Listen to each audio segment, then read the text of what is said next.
It's hard getting through a full briefing in the jungles of the eastern DRC. There's a near 12-hour aerial surveillance by the UPDF trying to monitor rebel movements. Since their settlement in the DRC, the army has engaged in an intense bombing and fighting campaign. From these jungles, it all looks like a maze, but to understand it, we shall use a map. Relying on information contained in a joint agreement between the Ugandan and Congolese governments, we now learn that the UPDF will operate in these large areas of the eastern DRC.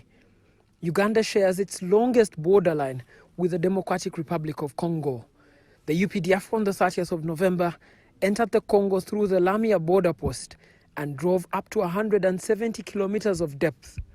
They are allowed up to 100 and other kilometers of length back to the Ugandan border, and that constructs what the UPDF calls the Triangle of Death. In this triangle, the army says they've encircled the ADF. Now, this is the triangle of death. Now, as long as we are here, this enemy cannot leave this triangle of death. So what we need to do is to occupy Kainama, we occupy Chapti, we occupy Mboga. Some of their most immediate challenges are this bridge which crosses the river Semliki and connects the two fighting camps of the UPDF. If you don't know how to swim, don't go there. On the day we arrive, the UPDF is engaging UNRWA to see if they can construct an emergency bridge to help them move heavy artillery and tanks over it. Yeah. Or you keep timing that when it's about to reach a support, another tank comes. So that the bending which is in the middle, you don't play with. Because if the tank is in the middle, then that's the shot effect. So you keep... It's not all rosy for the UPDF as they get into the eastern DRC, because some of that includes crossing over bridges like this one, the River Semliki Bridge, which is shaky and currently in a rundown state. Yeah. We are going to repair. We started by repairing there now. We need to complete this repair. We also visit a makeshift hospital where the army is treating soldiers and civilians from the communities. The dense forests have pushed soldiers to the sick bay with tropical fevers and sometimes casualties. At Gambia, we have health center 3, and then we have health center 2 at Semliki.